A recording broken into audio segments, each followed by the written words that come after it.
주일 예배 시간 때마다 사도행전의 말씀을 조금씩 읽어 나가고 있습니다. 지난 주일에는 예수님의 공생애에서 있었던 하나님 나라의 사역을 사도들과 그리고 초대교회가 이어받고 있었다. 그들의 삶을 통해서 예수님의 사역이 이어나갔다라는 것을 전하는 누가의 그 기록을 함께 나누었습니다. 예루살렘 뿐만 아니라 주변에 있는 지역의 그 백성들이 예루살렘의 거리에 모이기 시작하는 모습도 보았습니다. 병들린 자, 또 악한 영으로 인하여 고통받고 있는 그 사람들이 치유를 구하며 거리에 몰려들기 시작했습니다. 그리고 사도들은 그 사람들을 한 사람도 빠짐없이 주 예수 그리스도의 이름으로 치유했다라는 그 놀라운 표적과 기사의 이야기를 지난 시간에 우리는 나누었습니다. 예루살렘의 큰 변화가 이제는 눈에 보이지 않는 형태가 아니라 눈에 보이는 모습으로 일어나게 된 것입니다. 사도들 그리고 초대교회라는 이 신앙 공동체가 예루살렘의 분위기를 바꾸기 시작했습니다. 이 상황을 종교 지도자들은 가만히 보고 있을 수는 없었습니다. 지난주에 본문에서 이어지는 17절 이하의 내용을 보면 사도들은 지도자들로 인하여 특별히 대제사장과 그와 함께하는 사두개인이라고 하는 사람들로 인하여 다시 체포되게 됩니다. 그리고 체포된 후에 여러 박해를 받고 있는 모습을 우리는 볼 수가 있습니다. 사도들이 체포되고 투옥된 그날 밤에 놀라운 일이 일어납니다. 그날 밤 하나님의 사자가 그 감옥에 나타나서 이렇게 말하였습니다. 오늘 본문은 아니지만 본문에 앞선 20절 말씀을 보면 하나님의 사자가 사도들에게, 지금 갇혀있는 사도들에게 전한 말씀이 나와 있습니다. 가서 성전에 서서 이 생명의 말씀을 다 백성에게 말하라. 사도들이 초대교회가 전했던 나사렛 예수 그리스도의 부활, 그 이름으로 치유되고 그 이름으로 새로운 삶을 살게 되는 것은 생명이다. 그러니 너희가 전하는 이것은 생명의 말씀인데 이것을 백성에게 전하여야 한다라고 말하는 것입니다. 물리적으로 더 이상 예수 그리스도를 전하지 못하도록 막고 있는 그 감옥의 창살을, 그 감옥의 문을 하나님의 사자가 열어준 것입니다. 사도들은 전사의 말 그대로 다시 자신들이 2번이나 체포된 그 성전을 향해 아침 일찍 나아갔습니다. 그리고 그곳에서 다시 예수 그리스도를 증거하기 시작한 것입니다. 분명히 감옥에는 열쇠를 잠그고 그리고 그 감옥을 지키는 사람들도 세워두었는데 사도들이 어떻게 감옥 밖으로 나올 수 있었는가? 2번이나 투옥되고 그들에게 위협하고 겁도 주었는데 어찌 이들은 또다시 우리의 영역인 성전에서 또 예수의 말을 전하고 있는 것일까? 지도자들은 당혹함을 감출 수가 없었습니다. 그래도 다시 한번 이 사도들을 붙잡아 최고 법원이라고 불리는 그 공회에 세우게 되었습니다. 사도들은 이제 2번이나 이 공회 앞에 서게 된 것입니다. 그러나 베드로와 다른 사도들의 태도는 이전과 다를 것이 없었습니다. 4장에서 봤던 모습과 동일하게 5장 29절에서도 베드로와 다른 사도들은 말합니다. 사람보다 하나님께 순종하는 것이 마땅하니라. 지도자들이 사도들을 가두고 위협하고 어떠한 일을 할지라도 우리는 사람보다 하나님께 순종하는 것이 마땅하다라는 우리의 이 믿음을 감출 수가 없습니다 라고 고백한 것입니다. 사도들의 이 말은 반대로 보면은 지도자들, 당신들은 안타깝지만 하나님을 따르고 있지 않습니다. 하나님을 따르지 않는 당신들의 말에 우리는 순종할 수가 없습니다라는 지적을 하고 있는 것입니다. 그리고 오늘 본문 33절을 보면 이렇게 변하지 않는 태도로 또다시 말하는 그 사도들의 말 앞에, 태도 앞에 이 공회 의원들은 크게 노하여 이 사도들을 없이 하고자 하였다라고 기록되어 있습니다. 33절 후반에 없이 하고자 하였다, 없이 하고자 할세라고 기록되어 있는 것처럼 그들은 아직 이 일을 실행으로 옮길 수는 없었습니다. 너무나 화가 나서 그들을 죽이려고 생각하기 시작했지만 아직 실행으로 옮길 수는 없었던 것입니다. 그 이유는 지도자들이 백성들을 두려워했기 때문입니다. 백성들이 사도들을 죽인 자신들을 돌로 칠까, 반란이 일어날까 봐 두려워하고 있었다는 것을 누가는 전하고 있습니다. 지난 시간에 봤던 것과 같이 이 예루살렘의 백성들은 사도들을 통하여 일어난 표적과 기사를 목격했습니다. 그리고 이 초대교회 공동체가 보이는 경건한 삶의 모습, 그리고 그들 가운데 가난한 자가 없는, 자신의 소유까지 기꺼이 나누는 그 삶의 모습을 보고 그들을 존경했다, 칭송했다라는 것을 우리는 볼 수 있었습니다. 그렇게 백성들의 칭송을 받고 있었던 사도들을 함부로 건드렸다가 그 민중의 백성들의 분노가 지도자들을 향해 올 수 있었다라는 것입니다. 만약 그런 반란이 일어났다면 로마의 지배체제로부터도 그들은 책임을 물으라는 요구를 받게 됩니다. 만약 반란이 일어나면 로마의 총독으로부터, 로마의 이 지배체제로부터 종교 지도자들의 책임을 추구하는 그 말들이 들어올 것이고 자신들의 그 지도자로서의 지위까지도 위험해질 수가 있습니다. 이 상황은 참으로 아이러니한 사실을 전하고 있습니다. 종교 지도자들, 특별히 하나님의 임재가 있는 성전에서 일하고 섬기는 이 사람들은 누구보다도 하나님을 두려워해야 하는 사람들입니다. 그러나 지금 이들은 민중을, 백성들을 두려워하고 백성들이 반란을 일으켜서 자신들의 지위가 빼앗길까봐, 지위를 빼앗길까봐 지금 자신들의 그 삶을 잃을 것을 두려워하고 있다라는 것입니다. 이 참으로 아이러니한 지도자들의 모습을 누가는 전하고 있습니다. 그렇게 공회가 시끄럽게 되고 분노에 가득 차서 지금 판단력을 잃어가려고 할 때 한 사람이 일어났다라고 오늘 본문은 전하고 있습니다. 34절의 말씀입니다. 바리새인 가마리엘은 율법 교사로 모든 백성에게 존경을 받는 자라. 공회 중에 일어나 명하여 사도들을 잠깐 밖에 나가게 하고. 지금 당장이라도 어떤 폭력 사태가 일어날 수도 있는 그 긴장된 그 상황 속에서 한 사람이 일어나 발언을 한 것입니다. 34절에는 이 사람이 모든 백성에게 존경을 받는 자였다라고 기록되어 있습니다.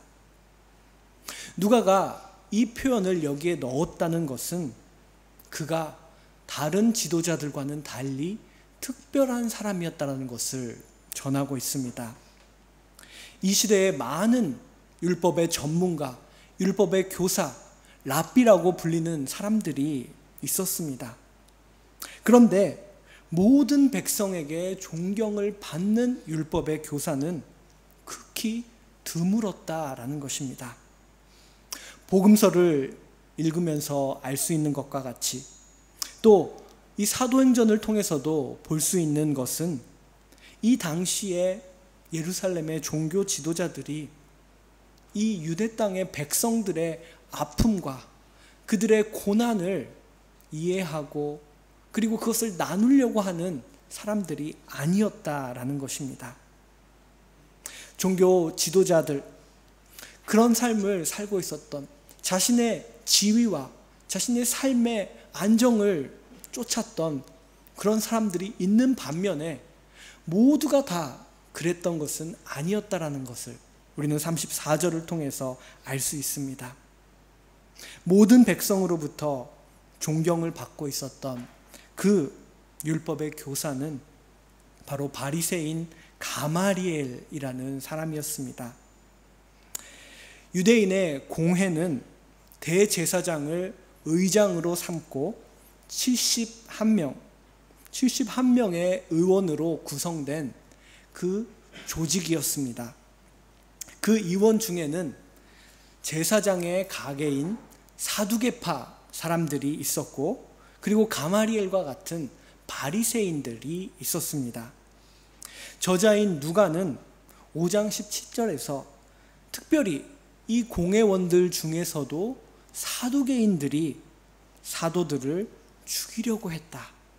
대제사장과 그와 함께 있는 이 사두개인들의 당파가 마음의 시기가 가득하여 사도들을 향하여 분노하고 그들을 죽이려고 했다라는 것을 전하고 있습니다. 그러나 사두개인들과는 달리 바리새인들은 그들과는 다른 견해를 여러 측면에서 갖고 있었습니다. 성경에서 제일 자주 등장하는 바리새인과 사두개인의 차이는 부활에 대한 이해입니다. 사두개인은 부활을 인정하지 않았고 바리새인은 부활을 인정하고 믿었습니다. 이 유대인의 공회에 많은 의원들이, 즉 사두개인들이 분노하고 사도들을 죽이려고 생각할 그때에 가마리엘이 일어납니다.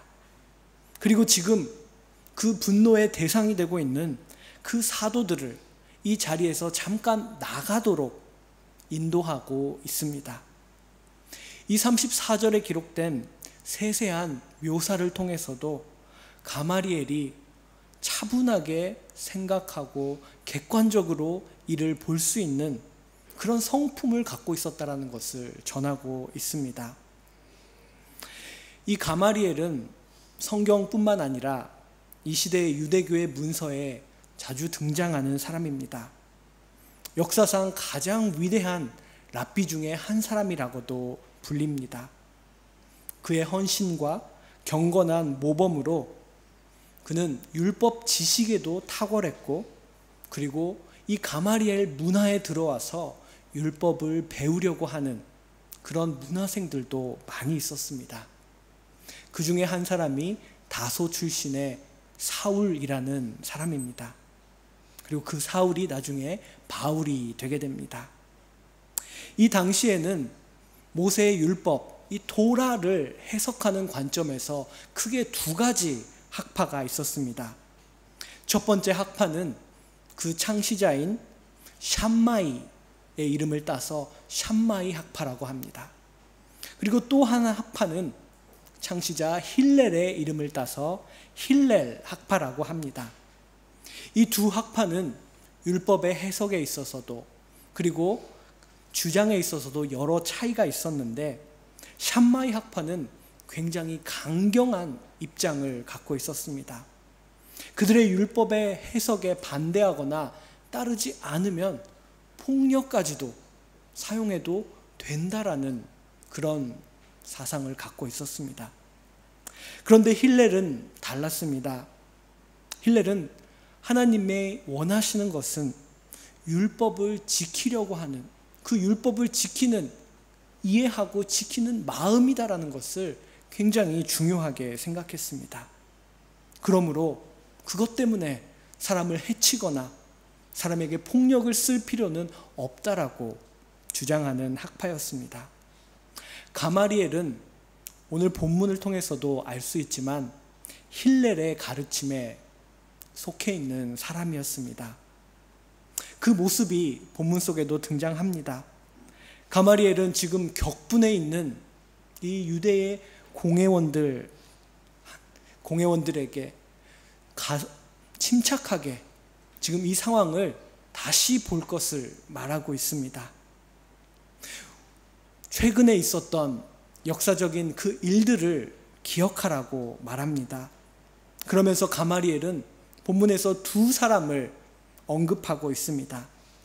한 사람은 드다라고 하는 사람이었고, 그리고 또 한 사람은 갈릴리의 유다라고 불렸던 사람입니다. 이 1세기의 팔레스틴 지역에서는 민중의 지지를 모으고 영향력을 갖고 있었던 사람이 나사렛 예수뿐이 아니었다라는 것을 가마리엘은 말합니다. 드다는 400명의 남자들이 그의 가르침을 따랐고, 그렇지만 결국 그는 죽임을 당하고 그를 따르는 사람들도 사라졌다라는 것을 말합니다. 또한 갈릴리의 유다도 민중과 함께 반란을 계획하고 이스라엘을 뒤엎기를 계획했지만 결국 그도 멸망해버렸다라는 것을 팩트로서, 그 시대에 일어난 사실로서 지금 말하고 있는 것입니다. 가마리엘은 유대인의 이 종교 지도자들, 공회의 의원들이 사도들을 죽이지 않아도 만약 때가 되면 하나님이 그들과 함께 하시지 않는다면 그들은 사라질 것이다, 스스로 멸망할 것이다 라는 것을 말하고 있습니다. 그 이야기를 전한 후에 가마리엘은 매우 중요한 시점을 말합니다.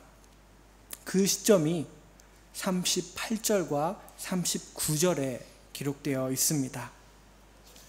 가마리엘이 말합니다. 이제 내가 너희에게 말하노니 이 사람들을 상관하지 말고 버려두라. 이 사상과 이 소행이 사람으로부터 났으면 무너질 것이요. 이어지는 39절에서 만일 하나님께로부터 났으면 너희가 그들을 무너뜨릴 수 없겠고 도리어 하나님을 대적하는 자가 될까 하노라 하니. 여기서 가마리엘은 하나님으로부터 난 것과 사람으로부터 난 것, 그것을 구분해야 된다, 분별해야 된다라는 그 시점을 갖고 말하고 있습니다. 이 부분의 영어 성경을 보면 of human origin, 사람이 오리진이 된 것인지 아니면 하나님이 오리진이 된 것인지를 우리는 분별할 수 있어야 한다라는 것을 가마리엘이 말하고 있다는 것을 알 수가 있습니다. 사람으로부터 난 것, 하나님께로부터 난 것. 지금 종교 지도자들은 자신의 지위와 자신의 이 기득권을 지키기 위해서 지금 아주 중요한 사실을 놓치고 있습니다. 그것은 이 순간에도 하나님께서 살아서 역사하고 일하시고 계신다라는 사실입니다. 그리고 그 역사의 주체로서의 하나님을 참으로 두려워해야 한다라는 사실입니다. 베드로는 공회에 2번 세워져서 신문을 받았습니다. 그리고 그때마다 동일하게 대답했습니다. 사람보다 하나님께 순종하는 것이 마땅하니라. 이 말은 초대교회가 지금 전하고 있는 말과 행동하고 있는 그 모든 일들이 하나님께로부터 난 것이다라는 확신을 갖고 있었다라는 것을 의미합니다. 베드로가 전한 이 초대교회의 답변과 입장을 가마리엘은 듣고 감정적으로 받아들이지 않았습니다. 일방적으로 외면하려고도 하지 않았습니다. 그는 진지하게 자신을 성찰하고 고민할 수 있었던 사람이었습니다. 가마리엘은 이 유대인의 공회가 왜 존재하고 있는지 그 존재의 의의를 알고 있었습니다. 그들은 어떤 권력자로서 사람들을 지배하고 다스리는 것이 아니라 항상 하나님이 어떻게 일하시는지, 하나님의 뜻이 어디 있는지를 구하는 사람들이다라는 것입니다. 지금 눈앞에 있는 이 일이 사람으로부터 난 것인지 하나님께로부터 난 것인지를 누구보다도 신중하고 두렵고 떨리는 마음으로 분별해 나가지 않으면 안 되는 사람들이 이 유대인의 공회라는 것을 가마리엘은 알고 있었습니다. 그러면서 가마리엘은 만약 하나님께로부터 난 것이라면 결코 그들을 무너뜨릴 수 없을 것이다라고 단정하면서 말하고 있습니다. 또 한 가지 가마리엘이 말하는 이 내용 중에 중요한 것이 있습니다. 그것은 도리어 하나님을 대적하는 자가 될까 하노라라는 이 부분입니다.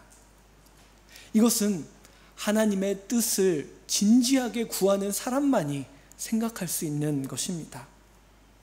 가마리엘은 지금 놓여진 이 상황을 한 발짝 물러서서 인간의 생각 속에 갇혀져서 생각하는 것이 아니라 의도적으로 한 발짝 물러서서 볼 수 있는 사람이었습니다. 인간의 여러 이해관계가 복잡하게 얽혀있는 이 유대인의 공회의 그 의논의 장에서, 논의의 장에서 시야를 더 넓혀가야 한다라는 것입니다. 지금 우리 인간이 아니라 하나님은 무엇을 보고 어느 곳을 향하고 계시는지를 보려고 하는 가마리엘의 모습입니다. 그러면서 그 과정에서 만일 도리어 우리가 하나님을 대적하는 자가 될 수도 있으니 두려워하라, 그것을 조심하라라고 가마리엘은 말하고 있습니다. 이것이 가마리엘의 태도였습니다. 가마리엘이 나사렛 예수를 그리스도로서 정말 믿고 있었는지 우리는 알 수 없습니다. 하지만 그는 만일 도리어 우리가 하나님을 대적하는 자가 될 수가 있다라는 그 생각과 함께 나는 하나님 앞에서 항상 올바른 모습으로 서 있어야 한다라는 그 생각을 갖고 있었던 사람입니다. 아마도 그런 그의 삶의 태도가 모든 백성들로부터 존경받는 그 결과를 낳은 것이 아닐까 생각됩니다. 이 순간에 다른 공회원들과 다른 지도자들의 뜻과 그냥 마음을 합쳐서 동조했다면 그는 더 편했을 것입니다. 다른 사람들의 지지도 받았을 것입니다. 그러나 그는 그 순간 나는 지금 하나님 앞에 바로 서 있는지 아닌지 고민하고 생각하고 말하고 행동할 수 있던 사람이었습니다. 그리고 그 가마리엘의 말에는 그의 삶이, 그가 여태까지 걸어왔던 그 길이 전하는 설득력이 있었습니다. 40절을 보면 그 공회에 있던 모든 사람들이, 사두개파, 이 바리새인과는 전혀 다른 사상을 갖고 있었던, 신학적으로 달랐던 사두개파 사람들까지도 그들이 옳게 여겼다, 가마리엘의 이 말을 받아들였다라고 기록되어 있습니다. 이로 인하여 사도들은 석방이 되었습니다. 그렇지만 사도들이 그냥 석방된 것은 아니었습니다. 그들은 채찍질을 당하게 됩니다. 사도들은 채찍질을 당하며 그 채찍에 맞으면서 무슨 생각을 했을까요? 아마도 예수님께서 십자가에 달리시기 전에 채찍에 맞으셨던 그 아픔에 대해서 생각했을 것입니다. 또한 자신들이 그 예수님의 십자가의 순간에 그 자리에 있지 못하고 도망가고 예수님을 떠났다라는 것도 생각했을 것입니다. 예수님께서 십자가에서 얼마나 아프셨을까? 그 채찍을 맞으며 예수님의 고난에 대해서도 생각했을 것입니다. 사도들에게 있어서 이 채찍질을 당한다라는 것은 예수 그리스도를 생각하는 것이었습니다. 채찍질을 당하면 육체적으로 굉장한 통증, 아픔이 따릅니다. 그러나 이때의 사도들은 놀랍게도 그 아픔을 넘은 곳에 있는, 말로는 어떻게 설명할 수 없는 기쁨이 있었다라는 것을 누가는 전하고 있습니다. 41절 말씀입니다. 사도들은 그 이름을 위하여 능욕받는 일에 합당한 자로 여기심을 기뻐하면서 공의 앞을 떠나니라.